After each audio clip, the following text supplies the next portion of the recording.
এটা হচ্ছে যে বেকারত্ব, অর্থাৎ আমাদের এখানে প্রচুর ছেলে মেয়ে আছে যারা মানে পড়াশুনো করে বসে আছে বা 18 বছর হয়ে গেছে, কিন্তু তাদের কাজ করার যে প্রবণতা সেটা চলে যাচ্ছে একটাই কারণে যে তারা দিক নির্ণয় করতে পারছে না যে কোথায় গেলে কিভাবে আমরা নিজেকে প্রতিষ্ঠিত করব, এই জায়গাটা তারা খুঁজে পাচ্ছে না। এবং এই জায়গাটা থেকে আমরা দেখেছি যে মাধ্যমিক পাস বা উচ্চ মাধ্যমিক পাস বা গ্র্যাজুয়েট ছেলেমেয়েরা, এই আমরা জানি এগুলো হচ্ছে সব একটা জেনারেল এডুকেশন, অর্থাৎ এই জেনারেল এডুকেশনে চাকরি পাওয়া বা নিজেকে এস্টাবলিশ করার মতো জায়গাটা নেই। আমাকে কোনো না কোনো জায়গায় একটা প্রফেশনালিজম রাখতে হবে, প্রফেশনাল একটা মানে আইডেন্টিটি তৈরি করতে হবে, যেখান থেকে আমি কাজের জায়গাটা তৈরি করতে পারি। আপনারা এক সাইডে আছেন, কিন্তু সবাই আমরা কমিউনিটি ডেভেলপমেন্টের সঙ্গে অতপ্রতভাবে যুক্ত আছি, কারণ আপনারা স্কুল ডেভেলপমেন্টের বিভিন্ন রকম ডেভেলপমেন্টের কাজ করছেন এবং যারা সোশ্যাল ওয়ার্কার রয়েছেন তারা মানে সমাজ কল্যাণমূলক মানে দিয়ে তাদের মানুষকে সেবা দিচ্ছেন।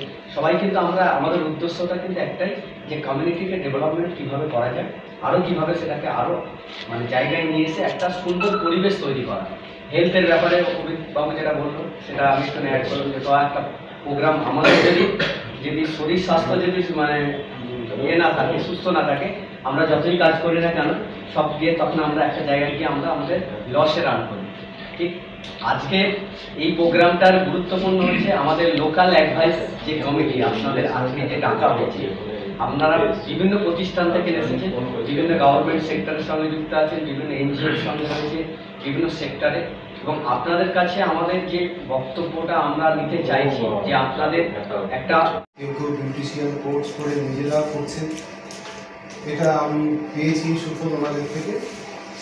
তবে যে বিষয়টা আমার ওনাদের কাছে বলার সেটা হচ্ছে যে ফ্রিকোয়েন্সিটা একটু বাড়লে ভালো হয়, যে ট্রেনিংটা আপনারা দিচ্ছেন আর কি, সেটা যদি বছরের মধ্যে আর একটু বেশি হয় তাহলে আরও বেশি সংখ্যক ছাত্রছাত্রীকে এই আওতায় আনা যাবে। নার্সিং ট্রেনিংয়েরও দরকার আছে। নার্স যদি আমাদের গ্রামে একটা থাকে, মানে অনেক মেয়েরা তো পাস করে বসে আছে, নানান ধরনের কাজ করছে, সেলাই, মোবাইল ব্যাংকিং সবই করছে, কিন্তু নার্সিংয়েরও দরকার আছে। আমি ওই জন্য রিকোয়েস্ট করবো যে এইখানে গ্রামে যেন নার্সিং, এই অমুজাতে যেন একটা হয় নার্সিং ট্রেনিং। প্রথমত আমাদের যে প্রথাগত শিক্ষার যে ব্যাপারটা, সেই ব্যাপারটাতে আমরা প্রত্যেকেই জানি যে ছাত্রছাত্রীরা মূলত হচ্ছে আগেকার যে উদ্দেশ্য ছিল ব্রিটিশ আমলের শিক্ষা, তাতে ওই কেবল একটা কেরানির চাকরি জোগাড় করারই ব্যবস্থা, এর বেশি কিছু নয়। তো সেই জায়গা থেকে দাঁড়িয়ে আজকে হতাশা তো আসবেই, স্বাভাবিক ব্যাপারটা, কোয়াইট ন্যাচারাল। তো আজকে আমাদের ন্যাশনাল এডুকেশন পলিসি যেটাকে বলা হচ্ছে NEP 2020, যেটা নতুন শিক্ষা ব্যবস্থা নিয়ে চিন্তা ভাবনা। দীর্ঘ 30 বছর ধরে শিক্ষকতা করেছি, তারপরে আমাকে একটা নতুন দায়িত্ব দেওয়া হয়েছে। তো আমি যত হ্যান্ডিক্যাপ বাচ্চা পাচ্ছি, আপনারা হয়তো জানেন রেডি ফাউন্ডেশন বলে বেরোলে একটা সংগঠন আছে, তারা হ্যান্ডিক্যাপ বাচ্চা মানে 50% 80% উপর হ্যান্ডিক্যাপ কী করে যাতায়াত করা সম্ভব, ইটস টু মাচ ডিফিকাল্ট। তো সেটার জন্য আমরা খুব কিছু করতে পারছি না আমাদের জন্য, আমাদের এখন ফিনান্সিয়ালি আমরা একটু মানে খারাপের দিকেই যাচ্ছি। আর একটা বলবো, একটু সোলার নিয়ে এখন খুব সোলারের চারদিকে ডিমান্ড হচ্ছে, সোলার আর ইলেকট্রিক ভেহিকেলসের, ওটা যদি আপনারা একটু বিবেচনা করেন কাইন্ডলি, এই দুটো বিশেষ করে হ্যান্ডিক্যাপ তাদের জন্য যদি কিছু করা যায়, এবং ইলেকট্রিক ভেহিকেল প্রচণ্ড রকম ডিমান্ডটা ঊর্ধ্বমুখী আমার কাছে যা খবর আছে, এবং সোলারের কাজটা যেটা সোলার, কারণ সেন্ট্রাল গভর্নমেন্ট অনেক প্রজেক্টে সোলারের উপর মানে গুরুত্ব দিচ্ছে, তো সের উপরে যদি কিছু করা যায়।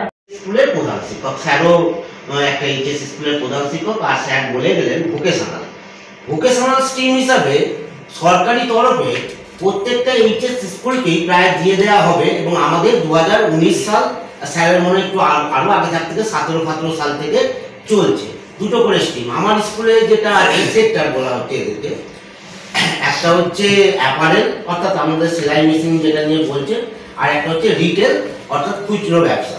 স্যারের স্কুলে মনে হচ্ছে আছে প্লাম্বিং আর বিউটিশিয়ান, এইভাবে চলছে।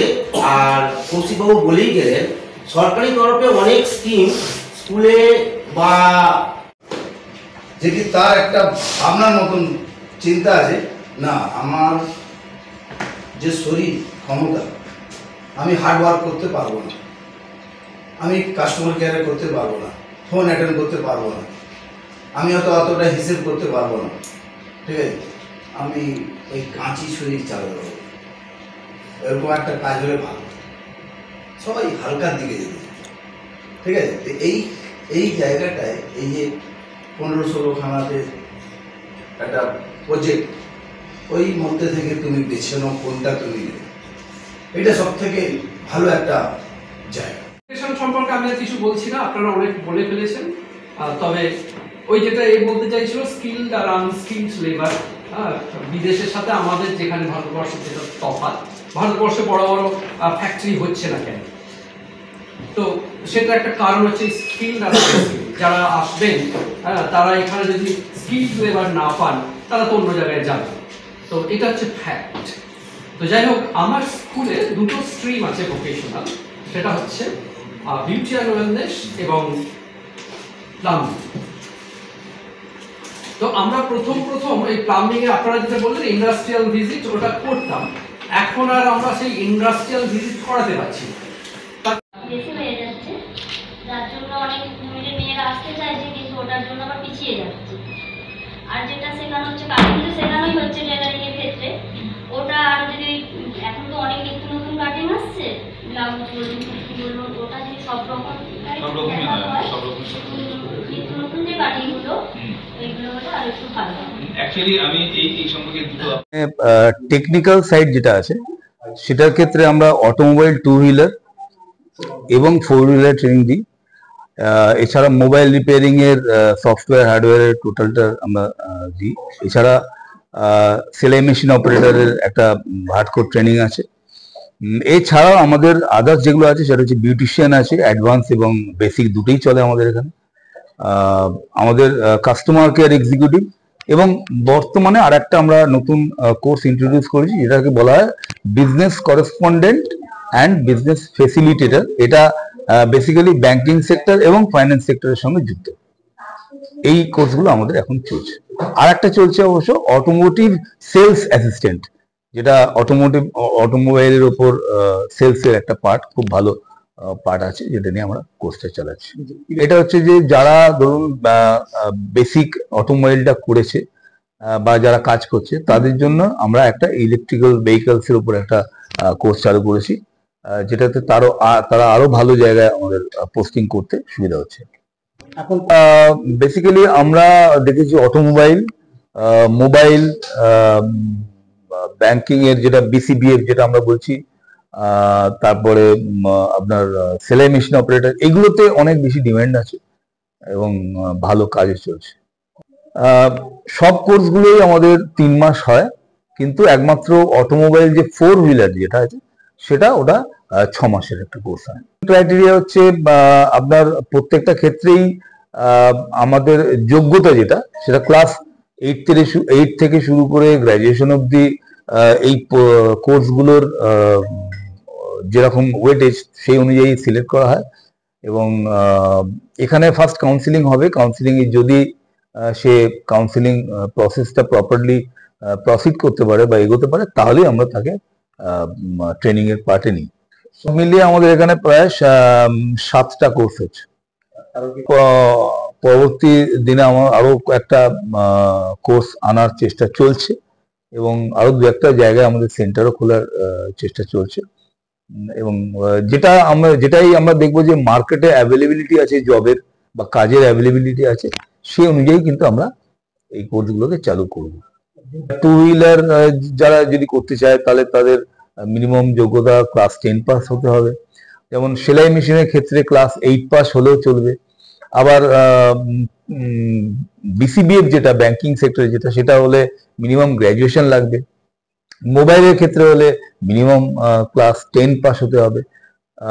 এবং আর একটা আছে অটো সেলস বা কাস্টমার কেয়ার যেটা, সেটাও ক্লাস 12 পাস মিনিমাম হতে হবে। সারা বছর ধরেই ক্লাসটা চলে। ধরুন 3 মাসের কোর্স মানে একটা সাবজেক্টে মিনিমাম 4টে করে ব্যাচ হয় এবং সারা বছর ধরে আমাদের এই যে অ্যাডমিশন প্রসেসটা বা কাউন্সিলিং প্রসেস বা মোবিলাইজেশন প্রসেস, এগুলো সারা বছর ধরেই চলে। আমার নাম হচ্ছে শঙ্করজিৎ নাথ।